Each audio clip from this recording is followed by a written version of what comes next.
મંદિરનું ડિમોલિશન કરતા સ્થાનિકોમાં રોષ વ્યાપ્યો છે। વોર્ડ નંબર 30 સચિન હાઉસિંગ વિસ્તાર તંત્ર દ્વારા મંદિર તોડી પાડી દેવામાં આવ્યું છે। સ્નેહ મિલન સોસાયટીના કોમન પ્લોટમાં રહીશો દ્વારા બનાવવામાં આવેલા મંદિરને એસએમસીએ ધ્વસ્ત કર્યું।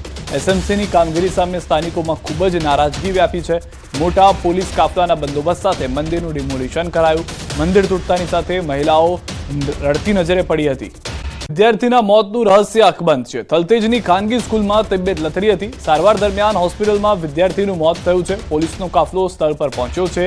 પીએમ રિપોર્ટ બાદ મોતનું સાચું કારણ બહાર આવશે। સારવાર દરમિયાન હોસ્પિટલમાં વિદ્યાર્થીનું મોત થયું હોવાની પ્રાથમિક જાણકારી મળી રહી છે। ભાવનગર શહેરમાં ઢોર પકડવા ગયેલી મહાનગરપાલિકાની ટીમ સાથે ઢોર માલિકની બોલાચાલી થઈ। આઝાદનગર વિસ્તારમાં ઢોર પકડવા ગયેલી ટીમ સમયે પોતાના પશુ લઈ જવાના પ્રયત્ન કરતા થયું છે શાબ્દિક ઘર્ષણ। પોલીસની હાજરીમાં યુવાનોએ ઢોર અંગે બોલાચાલી કરી। બાદમાં બંને યુવાનને ભરતનગર પોલીસ લઈ જવામાં આવ્યા હતા। તરફથી હાલમાં સૂચના આપવામાં આવી રહી છે। अगले 24 घंटे तक 2 से 3 डिग्री सेंटीग्रेड तापमान बढ़ने का भी पूर्वानुमान दिया गया है, लेकिन उसके आगे 2 से 4 डिग्री सेंटीग्रेड फॉल होने का भी पूर्वानुमान दिया गया है। जो पवन का दिशा है अभी ये पूर्व से दक्षिण पूर्व है। और जो अहमदाबाद का तापमान आज रिकॉर्ड हुआ है लघुत्तम तापमान 15.1 डिग्री सेंटीग्रेड। और जो गुजरात रीजन में सबसे कम तापमान रिकॉर्ड हुआ है वो नालिया में है, वो 11.4 डिग्री सेंटीग्रेड। अहमदाबाद और आसपास क्षेत्रों के लिए जो पूर्वानुमान है इसमें क्लियर स्काई रहेगा। और जो लघुत्तम तापमान है 16 डिग्री सेंटीग्रेड के आसपास रहेगा अगले 24 घंटा तक। सर क्या कारण है तापमान बढ़ रहा है? अभी एक cyclonic circulation south west Rajasthan के पास है और जो विंड का दिशा है पूर्व से दक्षिण पूर्व है, इसलिए ये तापमान बढ़ने के कारण है।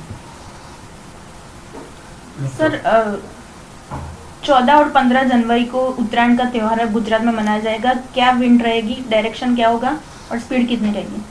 अभी जो फिलहाल हम देख पा रहे हैं इसमें 10 से 15 किलोमीटर प्रति घंटा का जो नॉर्मल स्पीड है ऐसे ही रहने वाला है।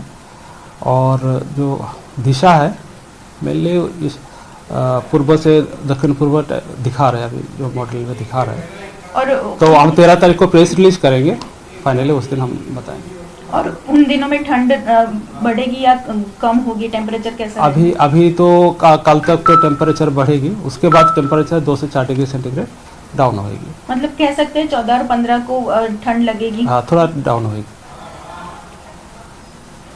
ओके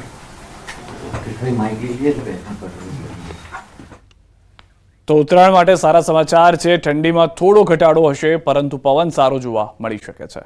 બનાસકાંઠા જિલ્લાના વિભાજનની જાહેરાત સાથે શરૂ થયેલો વિરોધ હજુ પણ શાંત થવાનું નામ નથી લેતો। વિભાજન બાદ 3 તાલુકામાં ઉઠેલો વિરોધનો વંટોળ હજુ પણ ઘૂમી રહ્યો છે। બનાસકાંઠા જિલ્લામાં જ રહેવાની માંગ સાથે આજે ધાનેરામાં વિરોધ પ્રદર્શન થયું। ધાનેરા હિતરક્ષક સમિતિ આજે ધરણાનો કાર્યક્રમ યોજશે। ધાનેરાના અપક્ષ ધારાસભ્ય માવજી દેસાઈ પણ આ પ્રદર્શનમાં હાજર। જિલ્લા વિભાજનમાં ધાનેરાનો સમાવેશ વાવથરા જિલ્લામાં કરાયો છે, જ્યારે ધાનેરાના રહીશોની માંગ છે કે તેમને બનાસકાંઠામાં યથાવત રખાય। માવજી દેસાઈ સહિત રાજકીય આગેવાનો આ વિરોધમાં જોડાયા। વિભાજન બાદ ધાનેરા, કાંકરેજ અને દિયોદર તાલુકામાં રહીશો વિરોધ કરી રહ્યા છે।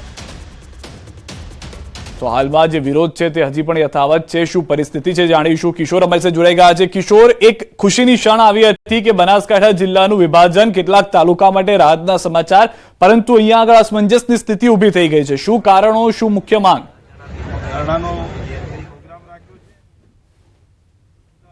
ચોક્કસથી સિદ્ધાર્થ, બનાસકાંઠા જિલ્લામાંથી એક નવો જિલ્લાનું નિર્માણ કરવામાં આવ્યું ત્યારે ક્યાંક લોકોમાં ખુશીનો માહોલ હતો, પરંતુ બનાસકાંઠા જિલ્લાના જે 3 તાલુકાઓ છે દિયોદર, ધાનેરા અને કાંકરેજ, તે લોકોનો વિરોધ અત્યારે ચાલી રહ્યો છે। તેઓની માંગ છે કે તેમને બનાસકાંઠામાં રાખવામાં આવે। અત્યારે આપણી સાથે ધાનેરાના ધારાસભ્ય માવજીભાઈ દેસાઈ છે, સીધી જ વાત કરશું તેમના જોડે। ખાસ કરીને ધાનેરાના લોકોની માંગ શું છે? ધાનેરાની તમામ પ્રજાની એક જ માંગ છે કે જે દેશ આઝાદ થયા પછી અમે પાલનપુર સાથે, બનાસકાંઠા સાથે જોડાયેલા છીએ અને બનાસકાંઠા સાથે અમારે રહેવું છે। અને રહેવા પાછળના કારણો છે કે સામાજિક રીતે, શૈક્ષણિક રીતે, આરોગ્યની રીતે તમામ પ્રકારે વહીવટી તંત્ર સાથે ધાનેરા તાલુકાના તમામ સમાજના પ્રજાજનો જે છે એ બધા જ પાલનપુર સાથે અને એની આજુબાજુ સાથે જોડાયેલા છે। એ કારણે કરી અને એમને વહીવટી સુગમ રહે અને ભૌગોલિક રીતે પણ અનુકૂળતા ધાનેરા તાલુકા અને શહેરના બધા જ સર્વ સમાજના લોકોને પાલનપુર અનુકૂળ વર્ષોથી આવ્યું છે. જ્યારે થરાદ જિલ્લો બન્યો, થરાદ સેન્ટર બને તો એ એક બાજુ બને છે, એનાથી અવળી દિશાની અંદર ધાનેરાને જવું પડે. જ્યારે પાલનપુર છે એ પાલનપુરમાં જવાય, ત્યાંથી અમદાવાદ, ગાંધીનગર અને તમામ ગુજરાતના કંઈ પણ નાના મોટા કામ હોય તો એ આ બાજુ જઈ શકે. એ માટે કરીને આજનો અગાઉ પણ આ જ પ્રકારે પ્રોગ્રામો કર્યા હતા અને સમગ્ર હિતરક્ષક સમિતિ અને સર્વ સમાજની પ્રજાએ બધાએ ભેગા મળી અને આ નક્કી કર્યું છે. અને એના ભાગરૂપે આજે 11 થી માંડીને 3 વાગ્યા સુધી તમામ ધાનેરા શહેર અને તાલુકાની પ્રજા, બધા જ સમાજના આગેવાનો, શૈક્ષિક સંસ્થાઓ અને તમામ આગેવાનો મોટી સંખ્યાની અંદર આજે હાજર રહી અને એક જ અવાજે એક જ વાત છે. અને સરકારની અમારી સૌ લોકોની અને આ વિસ્તારના ધારાસભ્ય તરીકે મારી પણ વિનંતી છે કે જ્યારે પ્રજાની સુખાકારી માટે, પ્રજાની સગવડ માટે જિલ્લો બનાવતા હોઈએ તો પ્રજાનું હિત ધ્યાને રાખવું એ સરકારની પણ ફરજ બને છે. અને એ ફરજના ભાગરૂપે અમે બધા વિનંતી પણ કરીએ છીએ કે સમગ્ર ધાનેરા તાલુકાને પાલનપુર સાથે જોડાયેલો. હિતરક્ષક સમિતિ દ્વારા આજે ધરણા આપવામાં આવ્યા છે અને ચીમકી ઉચ્ચારવામાં આવી છે કે હવે ટ્રેક્ટરો લઈને ગાંધીનગર પહોંચશું. શું કહેશો? પ્રજાનો એવો મત છે કે ધાનેરા તાલુકાને બનાસકાંઠામાં રાખવામાં આવે, એના માટે આખા ધાનેરા તાલુકાની પ્રજાએ સ્વયંભૂ બંધ રાખી અને 4 તારીખના રોજ મોટી રેલી કરીને પ્રાંત કલેક્ટરને આવેદનપત્ર આપ્યું છે અને માગણી કરી છે કે ધાનેરા તાલુકાને બનાસકાંઠા જિલ્લામાં રાખવામાં આવે. આલેર ગામે ગૌશાળાના નામે યોજાયેલા લકી ડ્રોના આયોજકો વિરુદ્ધ ગુનો નોંધાયો છે. લકી ડ્રોનો માસ્ટરમાઇન્ડ અશોક માળી સહિત 10 સાગરીતો સામે પોલીસે ગુનો નોંધ્યો. ધાનેરા પોલીસ સ્ટેશનના પીએસઆઈ MS દરબાર બન્યા ફરિયાદી. લકી ડ્રોના માસ્ટરમાઇન્ડ અશોક માળી વિરુદ્ધ અગાઉ પણ થરાદ પોલીસ મથકે ગેરકાયદે લકી ડ્રો આયોજન કરવા બદલ ગુનો નોંધાઈ ચૂક્યો છે. ધાનેરાના અરજદાર પોપટલાલ જોશીની અરજીના આધારે પોલીસે તપાસ કરી ગુનો દાખલ કર્યો. અશોક માળી અને તેના મળતિયાએ ઇન્કમટેક્સ કે અન્ય કોઈ કચેરીઓને જાણ કર્યા વગર રૂપિયા ભેગા કરી લકી ડ્રોના નામે કૌભાંડ આચર્યું હતું. ઇનામી ચીટ અને નાણાં પરિયલ યોજના પ્રતિબંધિત કલમ 4 મુજબ તેમજ BNSS કલમની કલમ મુજબ દાખલ કરી વધુ તપાસ હાથ ધરાઈ છે.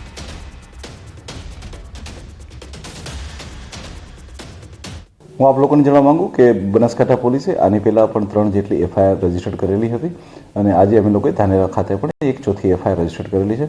આવા જેટલા પણ લોકો હશે કે જે આવા ગરીબ લોકોને લાલચ દેખાડી અને એમના પૈસાને એ લોકો આવી રીતના લકી ડ્રોના નામે લેતા હશે. પેસારો અને પ્રસાવને જોતા તંત્ર પણ એલર્ટ મોડમાં છે. ખાસ કરીને સ્કૂલોમાં પણ તકેદારી વધારી દેવાઈ છે. ભરૂચ જિલ્લા શિક્ષણ વિભાગ પણ સતર્કતા દાખવીને પાણી પહેલા પાળ બાંધી છે. જોકે હજુ સુધી ભરૂચમાં પણ એક પણ કેસ નોંધાયો નથી. પરંતુ આવનાર સમયમાં શૈક્ષણિક પરીક્ષા તેમજ બોર્ડ પરીક્ષાને ધ્યાનમાં રાખીને શિક્ષણ વિભાગ પણ કમર કસી ચૂક્યું છે. જિલ્લા શિક્ષણ અધિકારીએ શાળાઓને આ અંગે ખાસ સૂચના આપી છે. શિક્ષણ અધિકારીના મતે ગાઈડલાઈન આવશે તે મુજબ પગલાં લેવા વિભાગ સજ્જ છે. આગામી સમયમાં બોર્ડની પરીક્ષાઓ શરૂ થવા જઈ રહી છે. બાળકોની પ્રિલિમ પરીક્ષાઓ પણ ચાલુ થવાની છે. તે સમયમાં બાળકોને HMPV વાયરસથી શક્ય એટલા વધારે પ્રમાણમાં બચાવી શકીએ એ માટેના સાવચેતીના પગલાં લેવા માટે અમે તૈયાર છીએ. અમારો એક્શન પ્લાન પણ રેડી છે. ઉપરથી જેવી સૂચના મળશે અથવા આરોગ્ય વિભાગની એડવાઇઝરી મળશે એ સાથે જ અમે અમારી કાર્યવાહી શરૂ કરી દઈશું. તો અમદાવાદ સાબરકાંઠામાં HMPVના કેસ નોંધાતા જ પોરબંદર જિલ્લાનું આરોગ્ય તંત્ર પણ એલર્ટ મોડ પર આવી ગયું છે. પોરબંદરની સરકારી ભાવસીજી જનરલ હોસ્પિટલમાં પૂર્વ તૈયારીના ભાગરૂપે તમામ જરૂરી વ્યવસ્થા ઊભી કરાઈ છે. નબળી રોગ પ્રતિકારક શક્તિ ધરાવતા બાળકોમાં સંક્રમણનું જોખમ વધારે હોય છે ત્યારે હોસ્પિટલમાં અલાયદો વોર્ડ ઊભો કરાયો છે. ઓક્સિજન વેન્ટિલેટરની સજ્જ બેડવાળો પીડિયાટ્રિક વોર્ડ તૈયાર કરાયો છે. હાલ પોરબંદરમાં HMPVનો એક પણ કેસ નથી. જોકે પરિસ્થિતિને પહોંચી વળવા જિલ્લાનું આરોગ્ય તંત્ર સજ્જ છે. રેર ટુ રેર ક્યારે પણ ઓક્સિજનની જરૂર પડે તો આપણે એ બધી બેડ ઓક્સિજન સપ્લાયવાળી છે. એ ઉપરાંતના આપણી પાસે 3 પીડિયાટ્રિક વેન્ટિલેટર નવા ઓર્ડર કર્યા છે. 1 HFNC ઓર્ડર કરેલું છે. ટેસ્ટ કિટ જે છે એ રેપિડ ટેસ્ટ કિટ અત્યારે અવેલેબલ નથી આખી ઇન્ડિયામાં, તો અત્યારે RT-PCR બેઝ ઉપરની ટેસ્ટ કિટ ઓર્ડર કરી દીધી છે. ઘસારો કરનાર એચએમપી વાયરસને લઈને સુરેન્દ્રનગરનું આરોગ્ય વિભાગ પણ સજ્જ બન્યું છે. આરોગ્ય વિભાગ દ્વારા સરકારી મુખ્ય હોસ્પિટલમાં સ્પેશિયલ વોર્ડ ટેસ્ટિંગ કિટ સહિતની સુવિધા ઊભી કરવામાં આવી છે. સાથે જ અને કોઈ પણ વ્યક્તિને શંકાસ્પદ લક્ષણો જણાય તો તાત્કાલિક સરકારી હોસ્પિટલનો સંપર્ક કરવા અપીલ પણ કરવા કહેવાયું છે. મહત્વનું છે કે સુરેન્દ્રનગરમાં હજુ સુધી એચએમપીનો એક પણ પોઝિટિવ કેસ કે શંકાસ્પદ લક્ષણોવાળા દર્દીઓ ધ્યાનમાં નથી આવ્યા, પરંતુ તેમ છતાં આરોગ્યના આયોજનના ભાગરૂપે જિલ્લા આરોગ્ય વિભાગ દ્વારા અલાયદો વોર્ડ તૈયાર કરાયો, જેમાં બાળકો માટે પણ ખાસ વ્યવસ્થા કરાઈ છે. એવી કોઈ ગભરાવાની જરૂરિયાત છે નહીં. નોર્મલ આવી રીતે શરીરના અંદર આવા ઇન્ફેક્શન વાયરસ થતા હોય છે અને તો પણ અત્રેની ગાંધી હોસ્પિટલના અંદર અલાયદો વોર્ડ ટેસ્ટિંગ માટે બધી જ ફેસિલિટી ઉપલબ્ધ છે. એટલે ગભરાશો નહીં, સાવચેતી રાખીશું અને આનાથી આપણે બચીશું. એચએમપીવીનો વધુ એક કેસ નોંધાયો છે. વસ્ત્રાપુરમાં રહેતા 80 વર્ષીય વૃદ્ધનો રિપોર્ટ પોઝિટિવ આવ્યો છે. દર્દી મેમનગરની સ્ટર્લિંગ હોસ્પિટલમાં દાખલ છે. દર્દીની તબિયત હાલમાં સ્વસ્થ હોવાની જાણકારી છે. દર્દીને અસ્થમાની પણ બીમારી હોવાનું જાણવા મળી રહ્યું છે. તો ચીનમાં હ્યુમન મેટાન્યુમો વાયરસ એચએમપીવીના કેસમાં વધારો થતા દુનિયાભરમાં ખળભળાટ મચ્યો છે. અમદાવાદના એચએમપીવી વાયરસનો વધુ એક કેસ નોંધાયો. વસ્ત્રાપુરમાં રહેતા 80 વર્ષીય વૃદ્ધનો રિપોર્ટ પોઝિટિવ આવતા હાલ હોસ્પિટલમાં દાખલ કરવામાં આવ્યા છે.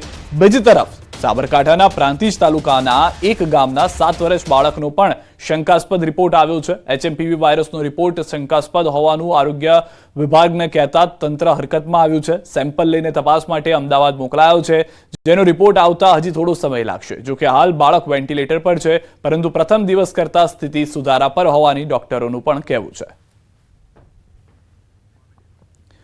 તો દ્રશ્યો અમે આપને હોસ્પિટલના પણ બતાવી રહ્યા છીએ કે જ્યાં આગળ એક વૃદ્ધને સારવાર આપવામાં આવી રહી છે. બીજી તરફ એક લક્ષણો જે છે તે સમજવા તમારે જરૂરી છે. સામાન્ય રીતે શરદીમાં પણ એવા જ લક્ષણો હોય છે જે લક્ષણો તમને જોવા મળતા હોય છે એચએમપીવી અંદર, તેવા જ લક્ષણો અહીંયા પણ છે. તેના જે લક્ષણો છે તેની અંદરથી આપને ખ્યાલ આવશે કે આપની સાથે રહેતું બાળક અને વૃદ્ધ, કારણ કે સામાન્ય રીતે તેઓની અંદર ઇમ્યુનિટી હાલમાં ઓછી હોવાનું માનવામાં આવે છે, જેના કારણે આ વાયરસ તેમના પર એટેક કરે છે. કોઈ પણ ઉંમરની વ્યક્તિ આનો ભોગ બની શકે છે, તેમાં કોઈ બેમત નથી, પરંતુ બાળકો અને વૃદ્ધો ઉપર તેની વધુ અસર થતી હોય છે.